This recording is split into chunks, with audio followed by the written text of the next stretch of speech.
Ya que sabemos que Jesús, ¿verdad?, existió, hoy yo acostumbro a leer la Biblia y luego de que leo la Biblia, me gusta predicar basado en los versículos que leo, pero hoy vamos a traer una prédica enseñanza de la muerte y resurrección de Cristo. ¿De verdad murió Cristo? ¿Verdaderamente resucitó? ¿Tenemos pruebas? ¿Por qué no lo creen muchas gentes? Vamos a ver si le damos verdad cabida a eso. Padre, te doy gracias en el nombre del Señor por este día maravilloso. Gracias por todos los que están aquí, Señor.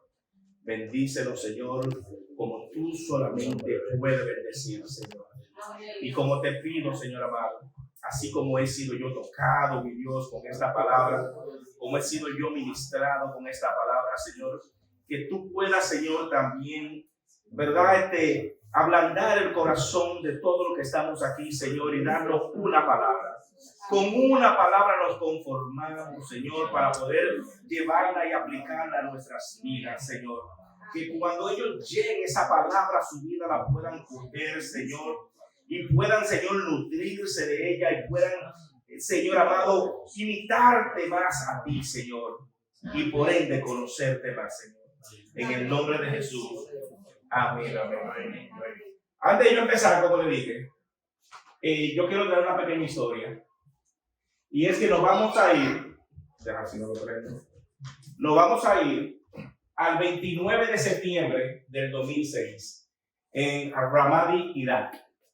En Ramadi, Irak, el 29 de septiembre del 2006, estaba Malcolm Monsor con dos compañeros más. Malcolm Monsor ellos tres eran Navy SEALs. Ellos pertenecían al cuerpo élite de la Navy. Cuando lo mandan allá, ustedes saben lo que estaba pasando en Irak en ese tiempo. Ellos tenían un encuentro con los rebeldes. Y ellos se encuentran en el rufo de unas casas allá y están teniendo intercambios de disparos. Pero ¿qué pasa? Que los rebeldes bloquearon el acceso a toda la ciudad. Para ellos poder identificar de dónde podía venir el próximo ¿verdad?, encuentro o el próximo combate, se le era difícil.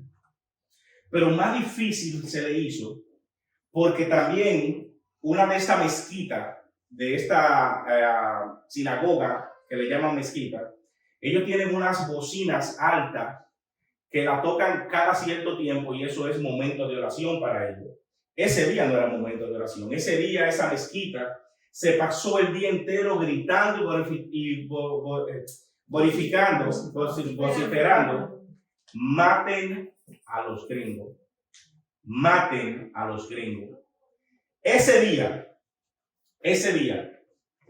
Manson se encuentra de pie en el rufo. Dos francotiradores, uno a la derecha y uno a la izquierda. Y uno de los rebeldes tira una granada. Cuando tira la granada, le da en el pecho. Está de Manson salir corriendo, tirarse para atrás o hacer algo. Él decidió dar la vida por los dos amigos de él. Él decidió, cuando cayó la granada, simplemente decir granada, tirarse.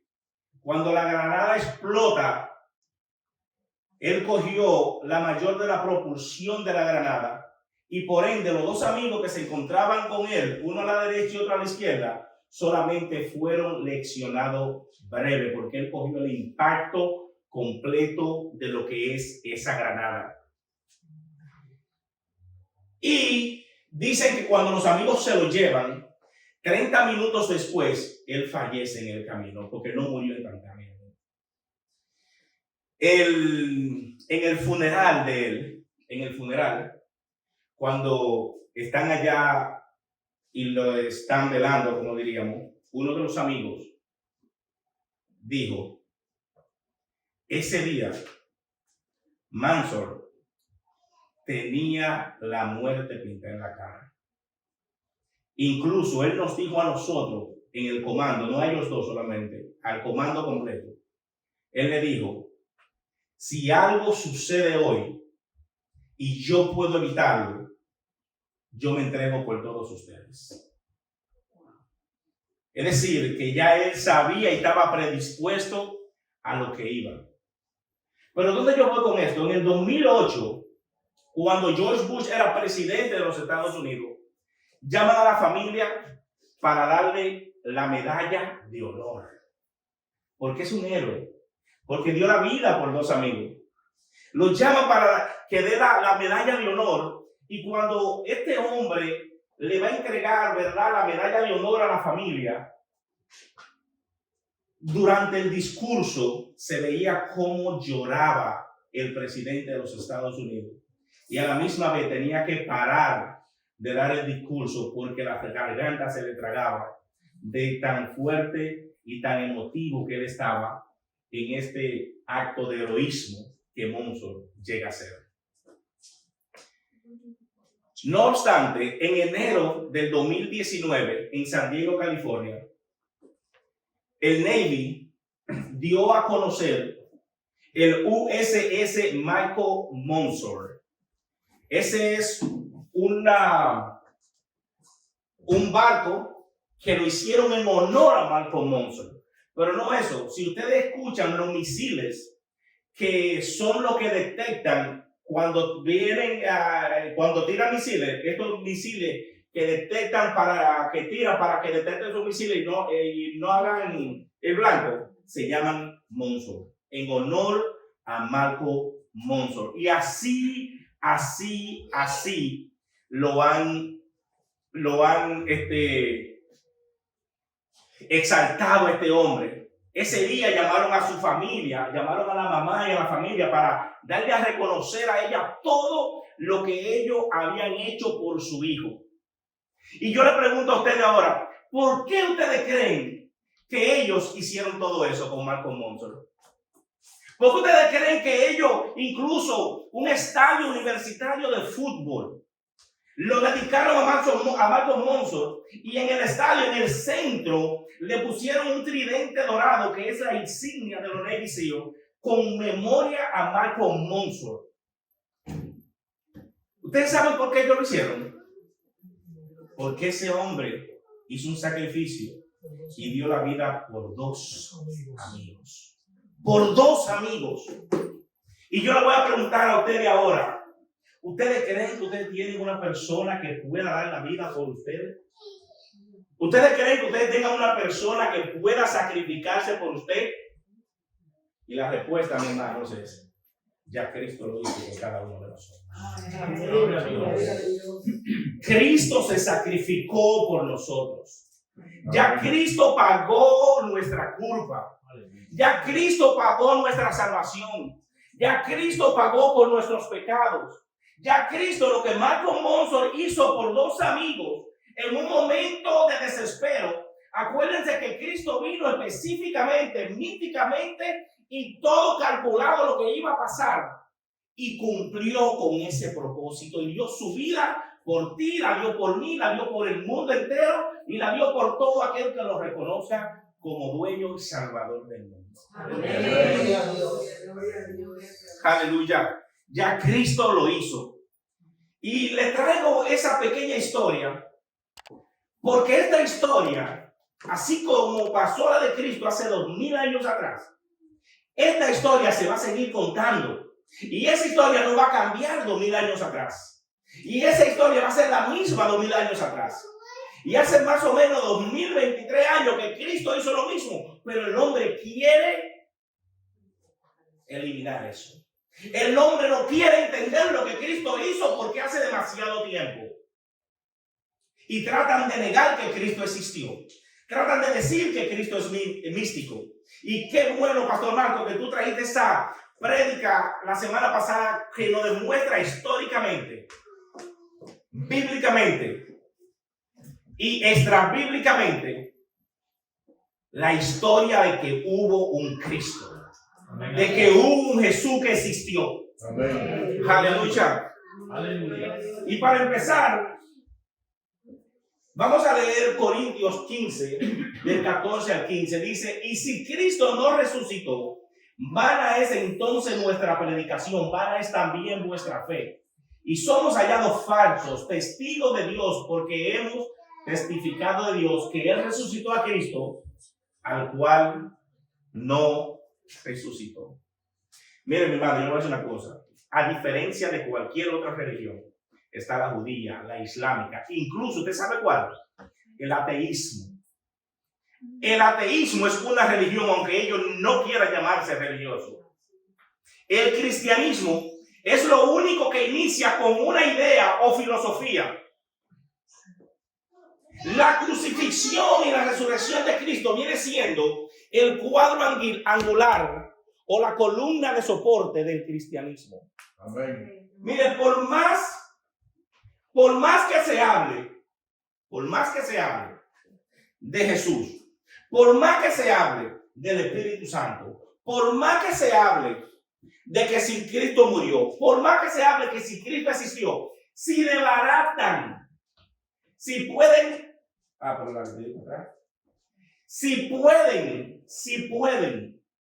desmentir la resurrección de Cristo, el cristianismo cae. No hay cristianismo sin la resurrección de Cristo. Sin la resurrección no hay cristianismo. Eso es lo que nos mantiene parados a nosotros luchando. Amén. Y ya que vimos, ¿verdad? Que Cristo existió, vamos a hablar entonces de la muerte de Jesús. Muchas personas empezarían hablando de la muerte de Jesús cuando Él empezó a ser castigado por Pilato. Muchas personas empezarían hablando de la muerte de Jesús cuando Él fue crucificado. Yo quiero empezar a hablar de la muerte de Jesús cuando Él estaba en el monte de Getsemaní. Cuando Él estaba en ese monte, Él da esta oración. Y saliendo se fue como solía al monte de los olivos, y sus discípulos también le siguieron. Cuando llegó a aquel lugar, les dijo: orad, que no entréis en tentación. Y él se apartó de ellos a distancia como de un tiro de piedra, y puesto de rodillas oró, diciendo: Padre, si quieres, pasa de mí esta copa, pero no se haga mi voluntad sino la tuya. Y se le apareció un ángel del cielo para fortalecerle, y estando en agonía oraba más intensamente, y era su sudor como de sangre, gotas de sangre que caían hasta la tierra. Yo ayer todavía estaba preparando esto. Y hubo un momento que a la esposa mía yo le dije: More, yo no puedo seguir preparando esto. Yo tengo que, es lo que tengo, porque cada vez que cojo un versículo, cada vez que quiero hacer algo, Dios me da más. Entonces no voy a parar de predicar el día de mañana. Y Carmen me tuvo que parar porque yo estaba loco. Mire, en esta oración yo le di un highlight a estas palabras. ¿Por qué? La importancia. Mira cómo dice: la fortaleza de Cristo se basa aquí, varón. Y saliendo se fue como solía. ¿Qué quiere decir eso? Que Jesús oró ese día. Que Jesús fue ese día, ese sitio solamente. Que Jesús hablaba con su Padre ese día. Él solía hacerlo, era constante haciéndolo. Eso nos insta a nosotros a que tenemos que ser buscador de Dios. Es como dijo Marco la semana pasada: tú no puedes conocer a una persona si no te relacionas con la persona. Tú no puedes conocer a una persona si tú no buscas a esa persona. Entonces, así mismo nosotros no vamos a conocer a Dios si no le buscamos. Que tenemos que buscarlo. La otra que yo subrayé: orar que no entréis en tentación. Y me vino a la mente los 40 días que Cristo anduvo en el desierto. Esos 40 días que Cristo anduvo en el desierto, solamente pudo Él combatir, derrotar o enfrentar a Satanás a través de las Escrituras. Amén. ¿Pero por qué Él pudo hacerlo? Porque Él esos 40 días no estaba jugando con un peñoncito, tirando piedras. Él estaba orando. Y de la única manera que nosotros podemos evitar la tentación es metiéndonos la palabra en oración con el Señor. Por más que queramos evitar la tentación de otra manera, si no nos metemos en la palabra, si no oramos, vamos a ser tentados. Y yo vuelvo y les repito: mientras estemos aquí, estamos en la carne. Mientras estemos en la carne, va a haber tentación. Mientras haya tentación, va a haber problema. Y hay que evitarlo. Así es. Y los problemas se evitan Usted yendo al meollo del asunto. El meollo del asunto es la Biblia. La Biblia te va a dar toda la revelación que Dios tiene para ti. Así es. Lo próximo que subrayé, pero no se haga mi voluntad, sino la tuya. Así es. Cuando nos sentamos, nos arrodillamos, nos acostamos, o estamos orando de cualquier manera que usted esté orando, lleve su petición. Llévela. Óigame, sueñe en grande. Pida grande. Quiera cosas buenas. Óigame, pida lo que usted quiera, pero a lo último, que sea tu voluntad, Señor. Es decir, yo voy a pedirle a Dios lo que yo quiero, lo que yo anhelo. Pero yo tengo que estar conforme con lo que Dios me concede. Ahí es que está y se ve una evolución de dejar lo que yo era, a aceptar lo que yo soy. Porque cuando yo era esta persona, lo que yo oraba, si no lo conseguía de una manera, lo conseguía de otra. Pero ahora que estoy con Dios, ahora que busco de Cristo, cuando yo oro y no se me da, y lo que se me da otra cosa, digo, gracias, Señor. Gracias a Dios, porque esto es lo que me conviene. Puertas cierran, amén. Puertas abren, amén. A veces una puerta cerrada te da más beneficio que una que se abra. Mucho más. Lo próximo es, y se le apareció un ángel del cielo para confrontar. Oh my God. Esa palabra ayer, cuando yo lo estaba leyendo, me dio duro. Porque estamos leyendo estos párrafos muy bonitos, ¿verdad? Pero que tenga que aparecer un ángel para fortalecerte, tú tienes que estar pasando por una agonía grande. Tú tienes que estar pasando por un sentir grande. Tú tienes que estar pasando por un dolor grande.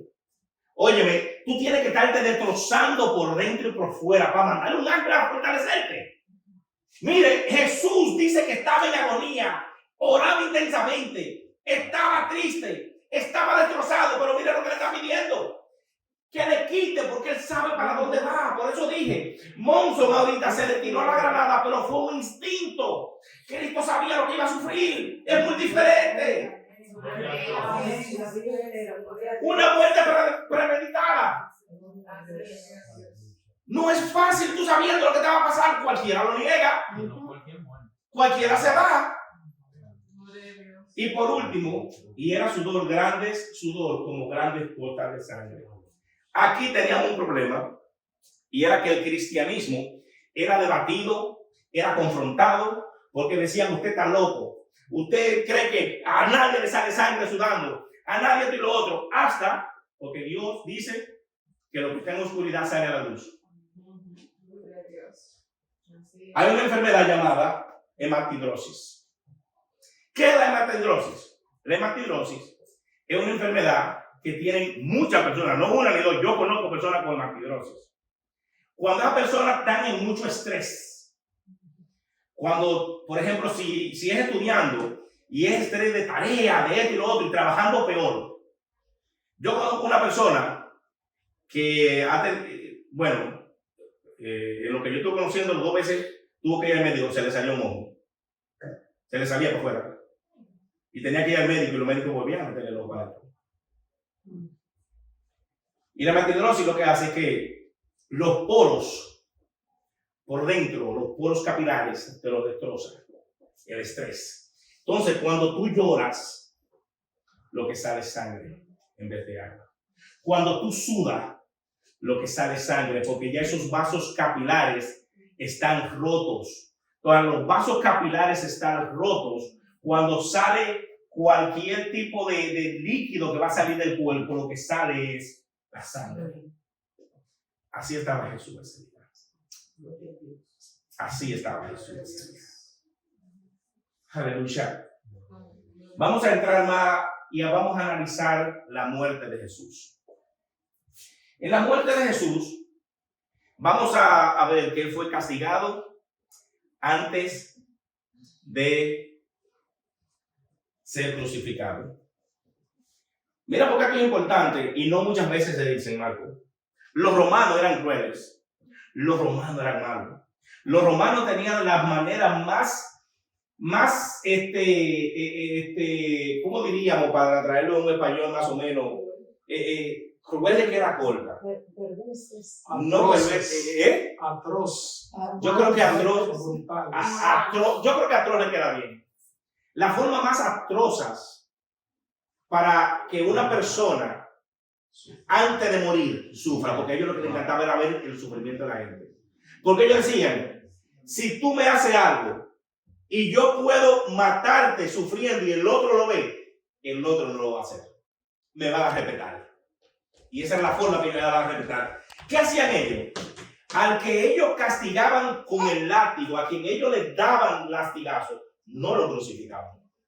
Al que ellos iban a crucificar, lo crucificaban, pero sin darle latigazo.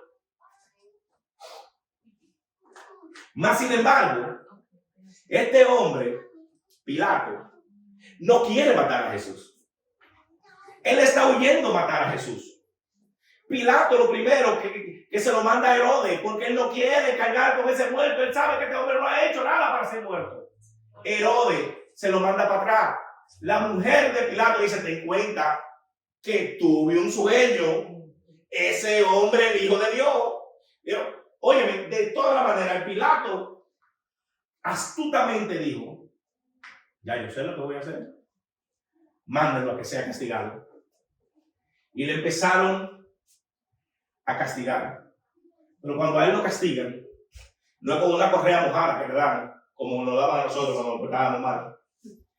Ellos cogían este látigo hecho de cuero y al final, y lo bueno no es al final, ellos lo envolvían bien envuelto para que no se rompiera. Eran expertos. Al final le ponían hueso, plomo y hueso. Cada vez que ellos daban un lastigazo, esos plomos hacía que los huesos penetraran dentro de la persona que era castigada, y cuando ellos alaban, los huesos tenían sus hooks, Canchos. esos ganchos, y cuando ellos alaban, lo que alaban era la carne entera de la persona.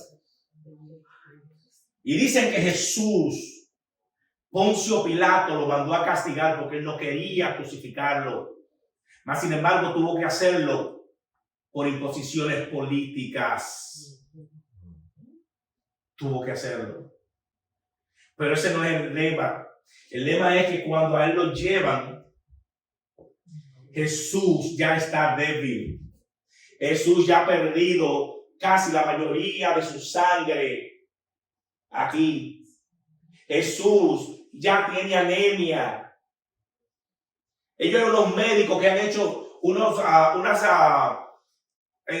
documentales basados en el sufrimiento de Jesús, que dicen ya cuando ese hombre cogió esa cruz, él no podía con esa cruz. Había perdido demasiada sangre. Entonces, cuando a él lo llevan y lo crucifican, a mí me encanta esto porque cuando él está crucificado, vuelvo y le repito, el romano era experto en sufrimiento. ¿Ustedes creen que esta posición era simple y llanamente porque era así que quedaban? No. Eso no era así. El romano te ponía así. Digo, ¿por qué? Porque ellos sabían que cuando tú estabas crucificado, todo el peso tú lo hacías para abajo. ¿Y qué hacía eso? Eso paraba el aire que entrara al pulmón y tú te asfixiabas. Entonces, cuando tú te estabas asfixiando, la única manera que tú tenías de coger un chin de aire era haciendo fuerza con los pies, levantándote, y cogía un chin de aire y volvía a sofocarte. El romano le gustaba poner a sufrir. Ustedes se imaginan en una cruz, se te ve el aire, tú subes un chin y cuando baja, con anemia, con una cruz de espina, y no de espina pequeña, mi hermano, porque las espinas eran como de ese tamaño, tal vez 2 pulgadas. Deshidratado, no tiene sangre. Esa fue la muerte que Jesús llevó. Y aquí se confirma la muerte. Cuando lo van a bajar, le clavan esa lanza. Y dice la palabra que agua y sangre sale de su costado. Ese era otro problema que teníamos, Marco. cuando decían que de un cuerpo no podía salir sangre ni agua, hasta que claro que sí. Eso se llama oh Dios mío, Derrame pleural. derrame Pleural. pleural, exactamente. ¿Qué quiere decir eso? Que tus pulmones se llenaron de agua y por ende ya tú no puedes respirar, ya tú estás ahogado. Ya tú estás ahogado. Pero aparte de eso, sabemos que está muerto ahí. Roma tiene que saber que él está muerto. Y ellos tienen soldados preparados para que chequeen a cada quien que baje de esa cruz. Y tiene que asegurarse de que esa persona está muerta. Y usted sabe por qué esos soldados tienen que asegurarse que de verdad esté muerto. Porque si le salen con relajo a Pilato, no simplemente mata al soldado, sino que mata a la familia primero, adelante del soldado y después matan al soldado. Es decir, que si yo era de lo que estaba a cargo de asegurarme que el que estaba abajo ya estaba muerto, tenía que asegurarme que estaba muerto. Porque si él estaba vivo, primero se iba a mi familia, yo viéndolo, y después me mataban a mí. Vamos ahora a entrar a la sepultura, es decir, analizamos la vida, la semana pasada, la muerte, si se murió, hay sepultura. Vamos a llevarlo a la sepultura. En la sepultura hay unos personajes que están encargados de darle sepulcro. Es decir, que si hay personajes que están encargados de darle sepulcro, se sabe quién lo enterró, se sabe dónde lo enterró, se sabe dónde está y cómo está. La tumba donde fue puesta, hubieron testigos. Es decir, todas las personas que estaban cuando a él lo crucificaron, especialmente las mujeres, incluyendo a su madre, que eran fieles seguidoras de Jesús, siguieron a donde pusieron ese cuerpo. ¿Por qué? Porque aunque ellos quisieron prepararlo, no pudieron prepararlo adecuadamente como se debe de preparar un cuerpo para darle sepultura. Y después entonces que pasara, ¿verdad?, el día de reposo, iban a ir para darle sepultura apropiada a Jesús. Custodiado después de su muerte. El único hombre en la historia que después de muerto hay que cuidarlo. ¿Pero usted ha visto esto? Este hombre está muerto y hay que mandar soldados. Y Hollywood lo pone bonito. Hollywood cuando hace su película pone uno, y cuando pone mucho hay dos soldados en la tumba. Los soldados romanos no trabajan así.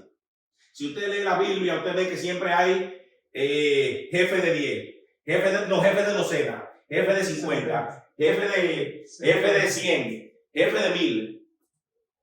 Cuando mandaban, decían un soldado, era lo mínimo una docena que iba. Y si mandan dos soldados, son 2 docenas de soldados que van. Y se estipula que mandaron 2 docenas de soldados a cuidar la tumba de Jesús. No se conformaron con eso. Roma manda a poner un sello. El que invalide ese sello, el que le tope a ese sello, el que ese sello le haga cualquier cosa, es hombre o mujer muerta. Roma no comía cuento con su sello. Y mandan a ponerle sello para que no ose salir de ahí un muerto. Explícame. No, porque tú la lees y te da como risa, porque si ya está muerto. Ya está muerto.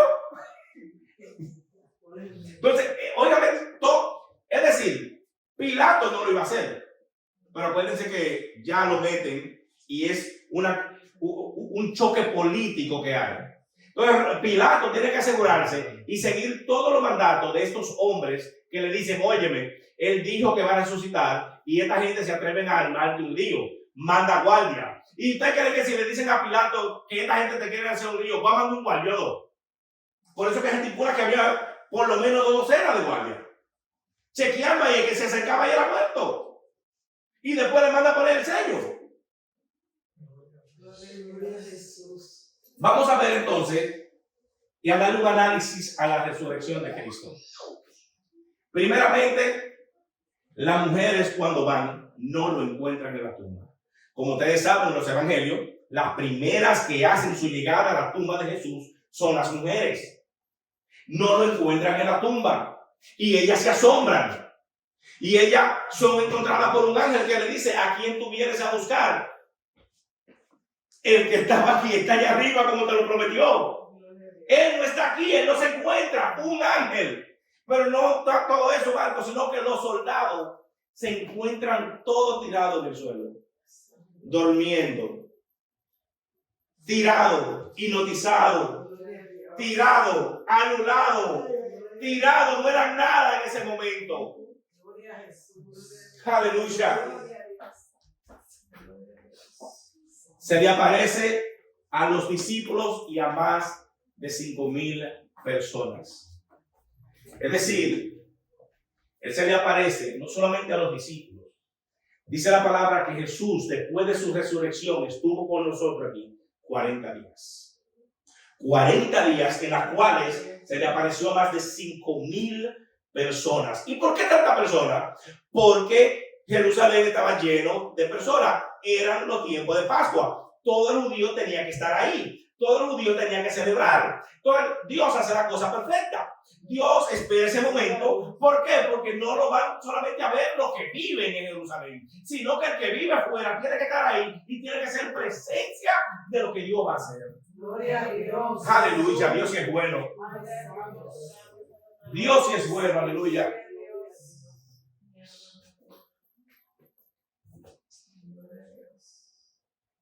Ajá. ¿Cómo va aquí? Ok.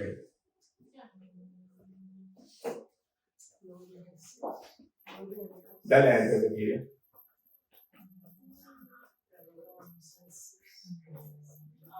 Oh. El otro informe de la resurrección de Cristo es que los mismos guardias dan informe, pero ellos no van a donde Pilato. Ellos no van a donde Pilato.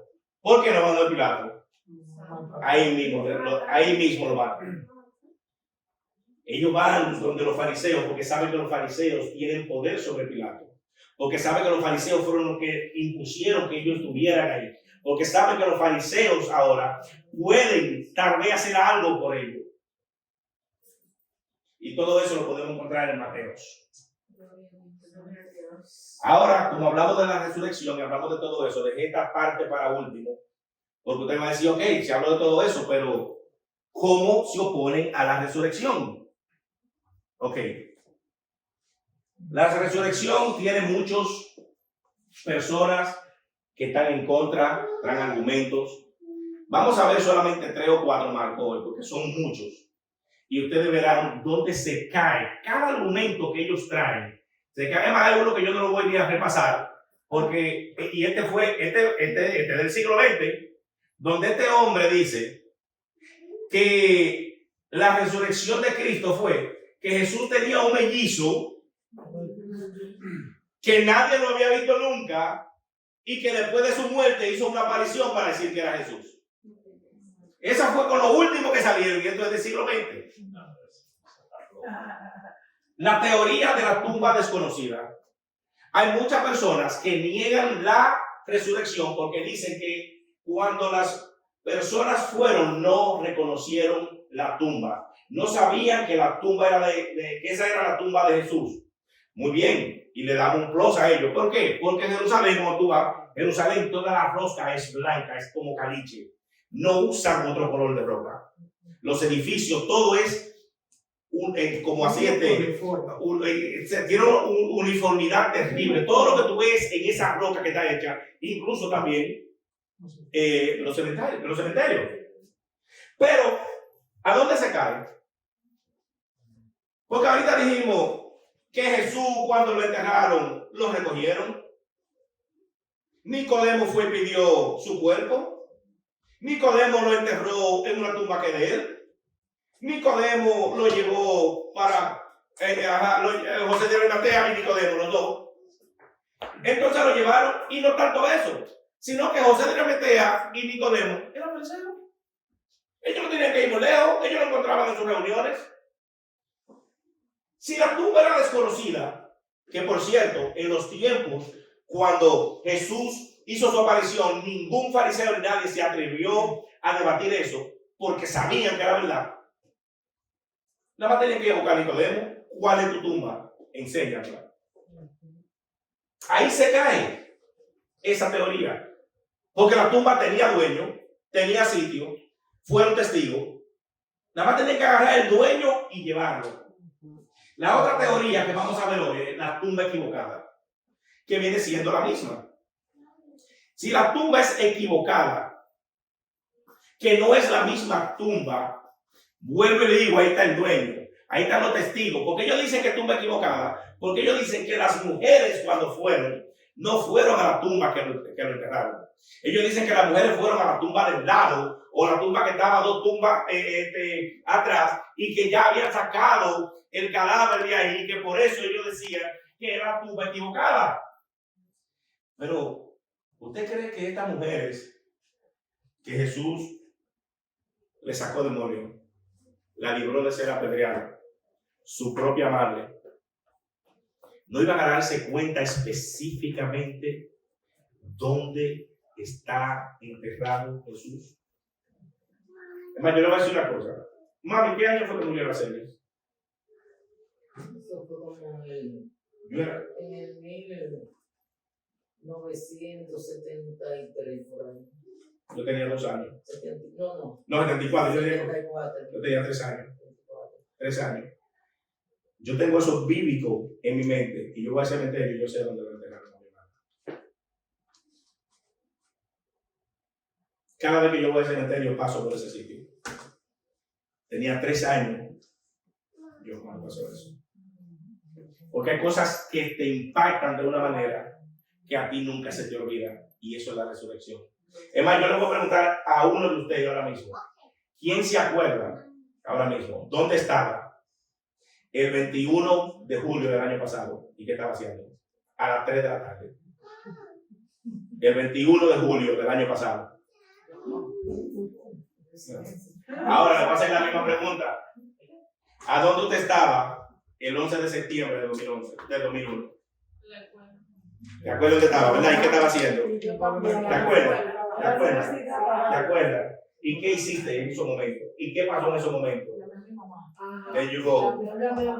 Te pregunté el año pasado y no te acordaste. Ninguno. Me fui al 2001 y todos se acuerdan, ¿verdad? Porque esos son momentos de impacto que impactan tu vida y a ti no se te olvida. Eso de que yo le digo del 74, yo tenía 3 años, yo me acuerdo, fue algo que impactó mi vida. Eso que pasó en el 2001, yo me acuerdo, fue algo que impactó mi vida. En agosto del 79, en el ciclón David, fue algo que impactó mi vida y yo me acuerdo todo lo que pasó durante ese ciclón. Hay cosas que impactan tu vida que a ti no se te olvidan, y eso no me pueden decir a mí que esas mujeres no se van a acordar a dónde le enterraron a su hijo y dónde enterraron al maestro. Son momentos impactantes que tú no se te olvidan. Teoría de la resurrección espiritual. Hay muchos que argumentan que Cristo resucitó, pero espiritualmente, que Él nunca resucitó en cuerpo, que Jesús anduvo, pero fue espiritualmente. Ok, ¿quién ve los espíritus? Los espíritus comen. Y la palabra es clara, Él comió con sus discípulos. Los espíritus pueden ser tocados. Mas sin embargo, Tomás, que no creyó, toca mis llagas para que vea que soy yo. Entonces ellos mismos tumban sus propias teorías. Y la última que vamos a ver hoy, Marco, es la teoría de la alucinación. Que ahí todavía muchos estaban y siguen engañados. Las alucinaciones son sueños. La alucinación es un sueño. Yo vi un documental de una doctora que dice Porque más de 500, vamos a olvidar de los 5,000, vamos a poner 500. 500 gente que lo vieron ascender, como dice la palabra. 500 lo vieron ascender al cielo. Tuvieron una alucinación y que eso fue un sueño o una pesadilla, una alucinación. Científicamente, dos personas no tienen la misma alucinación. Si fuera así, cogiera yo vacaciones todos los días. Sí, porque yo nada más tengo que soñarme con Hawái, despertar carne, métete sueño. Sí. Y me voy para Hawái con Carmen, ya soñé, yo no me voy a Hawái. Vacaciones diarias, cojo. Miren, la doctora dijo que es tan imposible, no que 500, que dos personas tengan la misma alucinación, que es mayor el milagro de 500 gente tener la misma alucinación que la misma resurrección. Que el milagro de la alucinación fuera superada al de la resurrección. Así de difícil es. No que 500, que 2 o 3 personas tengan la misma alucinación. Y científicamente se cae ese argumento. Lo dice después. En conclusión, yo quiero traerle otra vez ahora la transformación de estos discípulos. Señores, ellos dicen, y muchos, que los discípulos se pudieron haber robado el cadáver de Jesús. ¿Qué hacían los discípulos en esos días? Cuando a ti te matan al maestro, te matan a la persona que tú ves, a tu líder, gracias Kenia. Cuando a ti te matan la persona que te guía. Y más sin embargo, no tanto eso, sino que ahora ellos dicen, si lo mataron a él, ahora vienen por mí. Óigame, todos los discípulos empezaron a correr. No se volvió a saber de ellos, solamente Juan. Todos estaban corriendo, incluso Pedro, que lo negó 3 veces. Todos estaban corriendo asustados, cobardados. Gloria a Dios. Pero después de la resurrección, ¿quiénes fueron los discípulos? Los hombres más guapos que podemos ver en la historia. Los hombres que se pararon y estaban dispuestos a dar su vida. Los hombres que empezaron a predicar. ¿Qué tenían ellos para ganar? Así es. Porque si tú me dices a mí, ok, yo ahora soy seguidor de Cristo, esto y lo otro. Ok, y si yo te sigo, ¿qué me toca? No, o te matan o te apedrean. Sigue con tu vaina. Yo no me voy a poner a que me maten por algo que yo sepa que es mentira. A que me maten a mí y a mi familia. No, ahora, si yo fui testigo, como fueron más de 5,000 gente, si yo fui testigo como él predicó, si yo fui testigo de la resurrección, mire, a mí me matan ese mismo día porque Cristo dijo que va a tener morada preparada para nosotros en el cielo.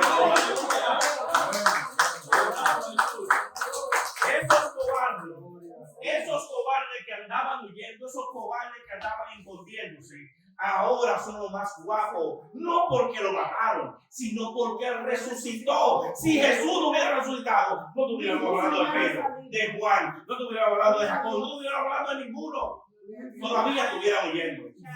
Así es. Todavía estuvieran huyendo hoy día. Aleluya. La conversión de más de 8,000 personas en 2 prédicas de Pedro. Mire, Pedro que estaba huyendo, Pedro que volvió a su trabajo viejo, Pedro que lo negó, Pedro que después tiene ese otro encuentro con Dios, Pedro que volvió a comer con Cristo a la orilla del bote. Ahora es lleno del Espíritu Santo y cuando predica no se convierte en 1 ni 2, es de 5 y 4,000 personas de una vez. Aleluya. Pero usted sabe lo maravilloso de esas 2,000 personas, que son personas, te digo que estaban en los hechos, que vieron cuando lo mataron, que supieron que resucitó, que supieron que no podían traer una contra a la resurrección de Cristo, que lo vieron predicar, que lo vieron enseñar. Gloria a Dios. Y por ende ahora ellos sabiendo que Cristo murió, aquel que enseñaba, aquel que predicaba, aquel que decía, aquel que dijo que como Jonás al tercer día el Hijo del Hombre le era necesario, entendieron y dijeron: yo voy a dar mi vida por Cristo. Así es. Yo voy a dar mi vida por Cristo, aleluya. Y ahí mismo cae lo que creyeron en el Evangelio. Y voy a terminar ya con Marco Monsor otra vez. Luis, de Cristo para Marco Monsor otra vez. Sí, porque yo quiero que entendamos algo. El Navy SEAL es la rama más difícil que tiene la milicia. La más difícil. Cuando se gradúan más, la mayoría que se gradúan del Navy SEAL a través de los entrenamientos es un 5% lo máximo. Es decir, que de 100, lo máximo que sale, cuando salen muchos, salen 5. Cuando salen muchos, salen 5. Y a ellos le dan una insignia, que fue lo que mencioné ahorita, un tridente dorado. Ese tridente dorado viene siendo su identidad. Ese tridente dorado vienen siendo ellos. Ese tridente dorado es lo que lo hace a ellos, Navy SEAL. Ese tridente dorado lo hace a ver a ellos superior a todas las otras personas. ¿Por qué? No es fácil pasar lo que pasa a los Navy SEALs. Y le digo qué pasó cuando estaban enterrando a Monsor. Que cada Navy SEAL que pasaba por el ataúd se quitaba su identidad. Se quitaba el tridente y lo clavaba en el ataúd. Esos hombres dejaron su identidad en un ataúd de un hombre que dio su vida por 2 personas. Se olvidaron de su propia identidad para mostrar solidaridad con este hombre. Y cuando él es enterrado, el que no pudo ponerle el tridente en el ataúd, lo dejaba encima de la tumba. Porque ellos eran partidarios y su identidad en ese momento era Marco Monsor. ¿Y qué nos quiere decir eso a nosotros? Que nuestra identidad es Cristo, que nosotros tenemos que identificarnos con Cristo, que nosotros tenemos que olvidarnos de nuestra propia identidad, que nosotros tenemos que traspasar en nuestra identidad a Cristo, que nosotros tenemos que ser cristocéntricamente hablando, cristocéntricamente predicando, cristocéntricamente comportándonos con la gente. Amén. Que ya nuestra identidad no nos pertenece, tenemos que entregársela a Cristo. Si estos hombres pueden dar su identidad, ¿cómo más no podemos nosotros entregar nuestra identidad, Padre Celestial? Aleluya. Y gracias a Dios que hasta el día de hoy, nosotros estamos aquí reunidos y podemos reunirnos no porque Cristo existió, no porque el Espíritu Santo está con nosotros, no, Dios, ¿por qué? Porque la resurrección fue válida, porque la resurrección es lo que nos mantiene parados, porque si pueden mentir la resurrección, nosotros no somos nada. Nosotros estamos parados aquí por la resurrección de Cristo. Y él ese día salió de la tumba. Ese día él sale de la tumba. Y cuando él sale de la tumba es porque él está vivo. Y hoy día él está aquí, él está con nosotros, él vive, él está con nosotros, él vive. La tumba ya está vacía, ya no existe.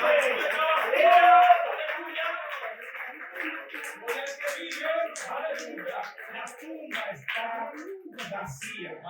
Gloria. Y yo quiero que entiendan esto, mi hermano. Nuestra identidad debe de ser Cristo, porque Él es el único que la merece. Aleluya. Y eso que nosotros vimos en la película de Mel Gibson, que mucho todavía nos da y sufrimos, no es ni un 10% de lo que dice la palabra en Isaías que Jesús pasó por nosotros. Un 10% no lo es de como lo describe Isaías. Un 10% no lo es cuando Isaías describe a este hombre de la manera que muere. Y yo quisiera que nos pongamos de pie y vamos a escuchar esta alabanza, vamos a ver esta alabanza. Que quisiera. Tú eres bueno, Señor. Aleluya. Resurrección de nuestra garantía. Ahí estamos.